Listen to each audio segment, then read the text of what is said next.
my second solo cruise, I knew that it wouldn't be my last. I was ready to book the next one. I mean, this cruise, for whatever reason, gave me the level of freedom that I was not expecting. So in this video, I'm going to share with you a few things that made the world of difference of an experience for me, and I hope that it can do the same for you.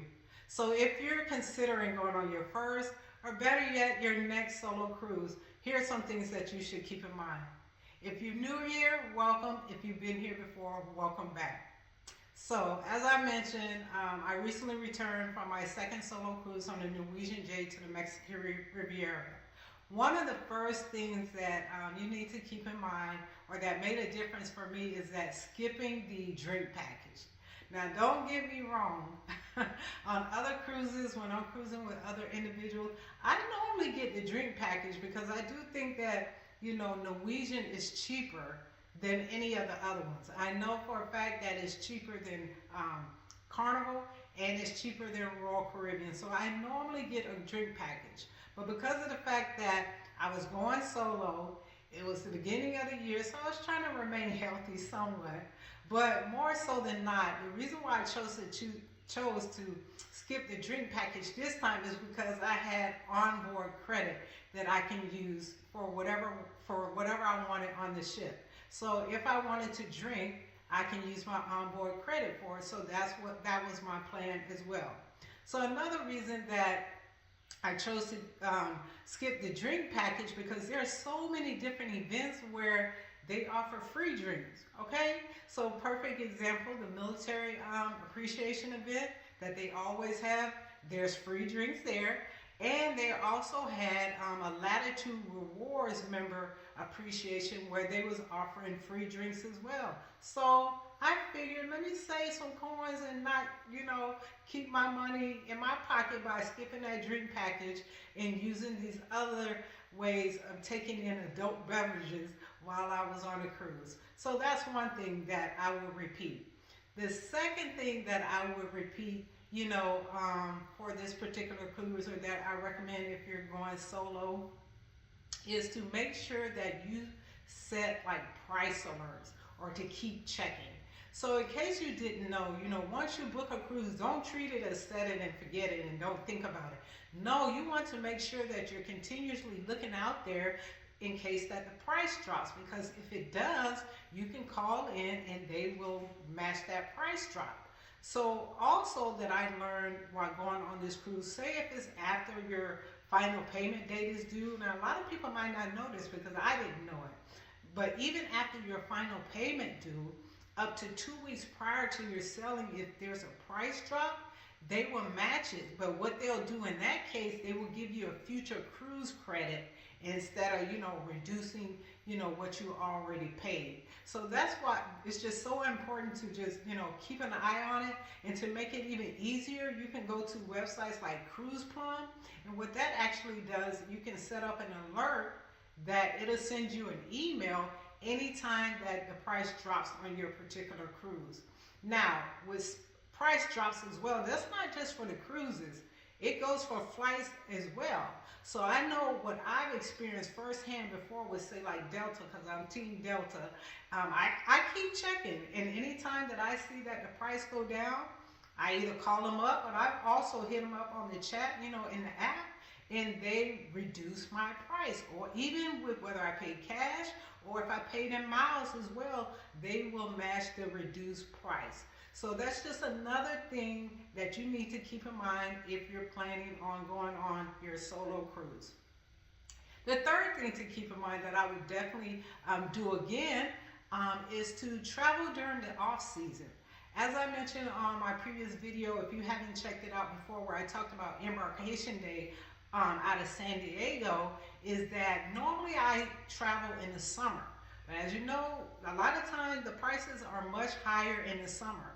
And not just the fact that the prices are higher, it is a lot crowded, right? The kids are out of school, so more family vacations and stuff like that. Whereas if you're going during off seasons, or what they consider shoulder season, the lines are less long, can be less longer. They're not always, because In my previous video as well, I showed in San Diego how the line was out the door, so it's not guaranteed, but it is tend to be less crowded on the ship. You know, more open spaces. The pool isn't as crowded, and kids running around, that type of stuff. So by booking in the non-peak season, it helps with the crowdedness, and it also can save you some money, as I mentioned before, where if you set those alerts, then you can take advantage of that as well.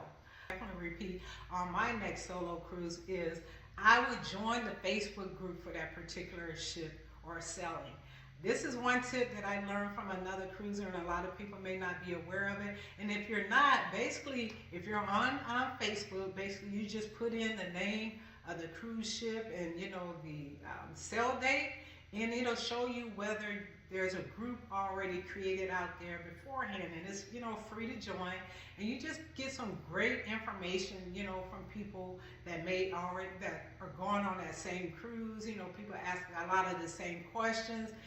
It's just a great way to connect before you even step foot on the ship.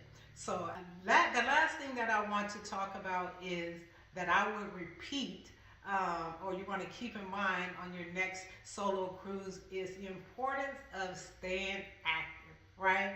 So I do believe that, you know, health is a lifestyle, and it really should start before you get on the cruise so that it carries over. But hey, a lot of times people are in the mindset, I'm on vacation, and we all know that, you know, on cruises, you got 24-hour restaurants, you got all-you-eat buffet, desserts, all of those type of things. But there's no reason for your healthy habits, if you have them, to go out the window as well. So what I make sure that I do on every cruise that I take is, you know, I take a walk every day, you know, a daily walk around the ship. Sometimes I'll actually go inside the gym if it's not crowded, that type of stuff. I'm more of a walker, you know, to get on the track and stuff like that. Also, what I tend to do is, instead of taking the elevator, I take the stairs. Now, if your knees can take it, I would recommend, you know, you doing that as well, you know, because once again, you know, even though it may be less crowded on the ship during the time, there's still crowds. You got to wait on it still may be crowds, I should say, waiting on the elevator, where it's just a lot easier if you just take the stairs and to get in your steps.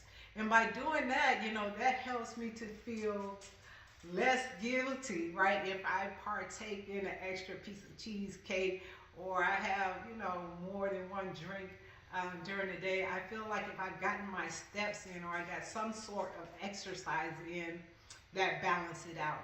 And also, even with excursions, you know, I tend to take those excursions that are like walking tours in whatever port that I'm in. So that's another way to get in your steps.